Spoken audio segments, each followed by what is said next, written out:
So the only question now remains is when will your government call an election, get out of the way, and allow Pierre Poilievre and his government to get to work for Canadians? Liberal MP described the Prime Minister's dismissive response to his caucus revolt, Senator Gold, as tone-deaf and disrespectful.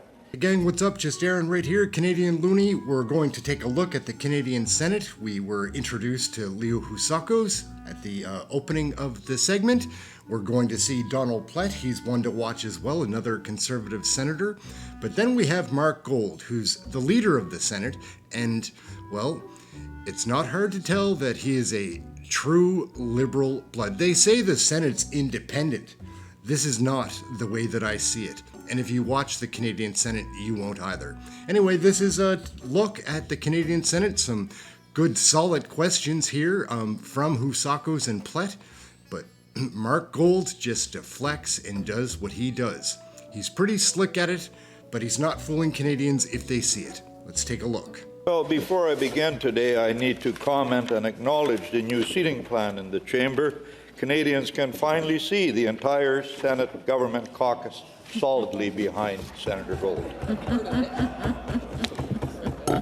On the weekend, a Liberal MP described the Prime Minister's dismissive response to his caucus revolt, Senator Gold, as tone-deaf and disrespectful. You had the same kind of response to Senator Martin's questions last week about 15,000 Canadians waiting hours in the rain for free produce. Tone-deaf and disrespectful. When I challenged you in your comments, you denied making them, Senator Gold. Leader, you've had the time to think it over. Will you withdraw your comments and apologize, not just to Senator Martin, but to all the Canadians who can't afford food? Senator Gold. Senator PLETT, I think I was clear in my response the day after the question and answers exchange, and I'll try to be clear again.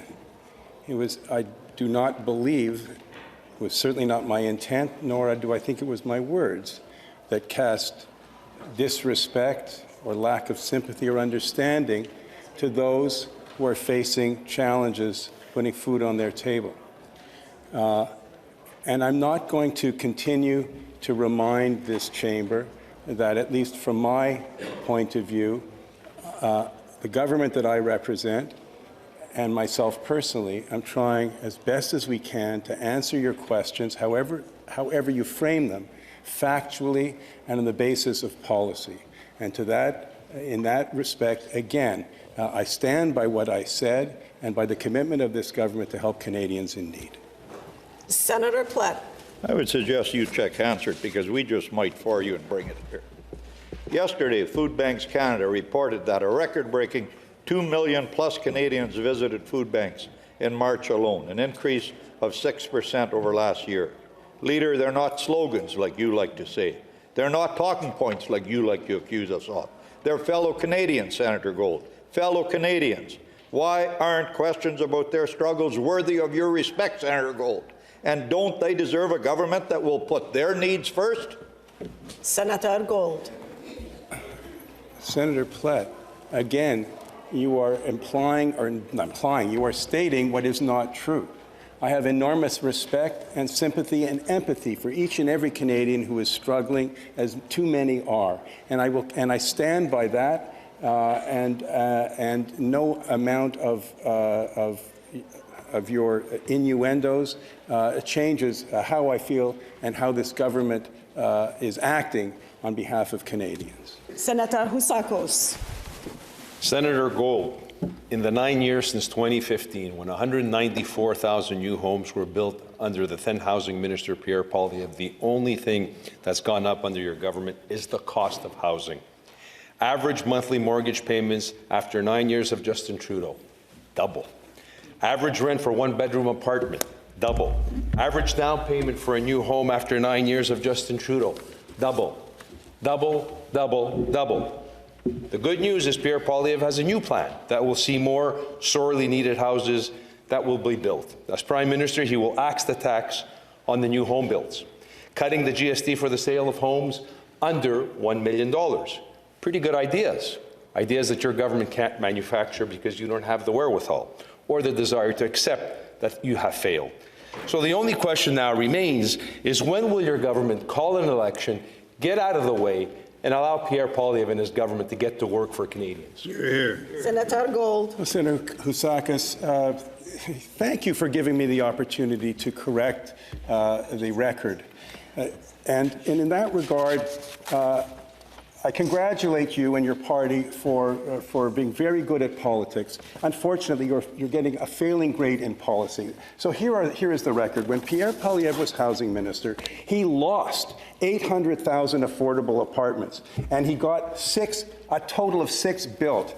And to boot, that's 50,000 fewer homes were being built in this country per year during that period. In just the past year, this government eliminated the GST on apartment construction to bring down the cost of rent. What did your leader of your party propose to do? He introduced a bill to put the tax back on middle-class apartments.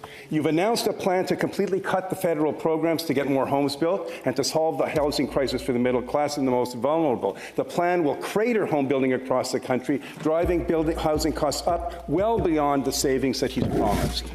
Senator HOUSAKOS. Senator Gold, next you're going to tell us that Pierre Poilievre, during the Harper government, they had running debts and deficits, and thank God to you guys, you balanced the budget and the debt. Yes. Stop living in a mythological world. Senator Gold, Pierre Poilievre's plan to axe the tax on new homes will result in an additional 30,000 homes being built compared to your government. Housing expert Mike Moffat not only confirms that number, but he calls this a plan.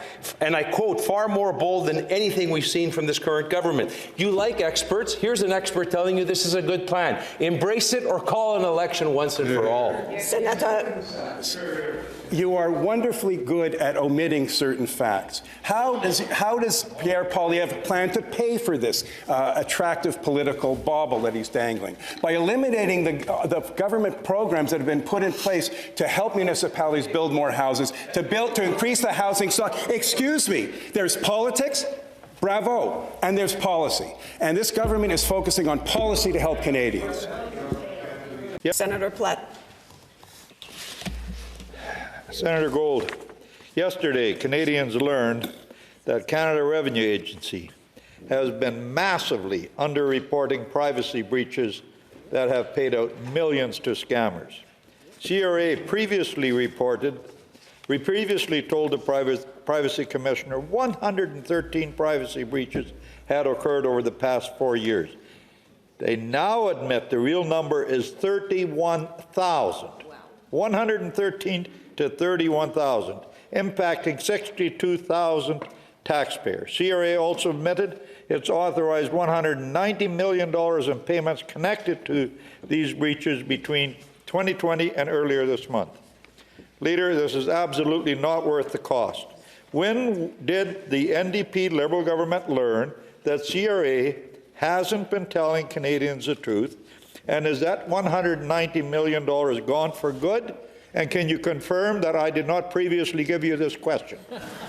Senator Gold. I can confirm that you have never given me a question in advance, and I would be shocked if you would. That's not your job. Look, my understanding is that in the current context and the story that I guess it was CBC that broke this story.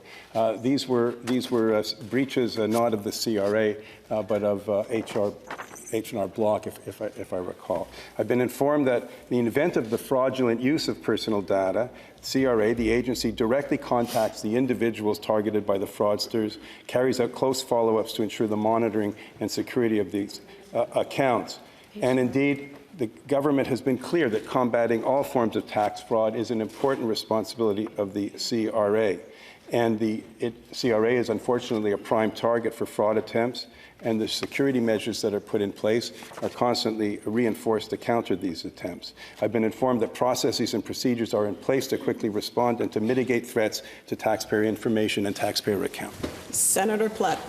Well, we were all equally surprised that CBC finally did their job. When the Minister of National Revenue was asked about this yesterday in the other place, she said CRA's system are solid and robust. How can this incompetent government say that with a straight face? Can you say that with a straight face, given what we've learned? Leader, has this fraud been referred to the RCMP for investigation? Yes or no? I'm not Senator aware Gold. of what steps may have been taken or will be taken with regard to the breach that the CBC reported. But again, it's important for Canadians to understand that this was not a breach of CRA's security, but rather of the tax advising company whose data was in fact was breached. So that's just a quick look, gang, at the Canadian Senate. What do you think? Leave a comment. I want to know what you think about the Canadian Senate. My name's Aaron. This is Canadian Looney. We're learning all about Canadian federal politics, sharing that with Canadians, what I'm learning and what I'm seeing. That's it. Please like, subscribe, share, get notified, all those fun things, and please leave a comment. Let me know what you think about the Canadian Senate, Leo HOUSAKOS, Donald PLETT, and Mark Gold. We'll bring back more Senate videos. If this is interesting to you, let me know in the comments. Catch you next video. Thank you for watching this one.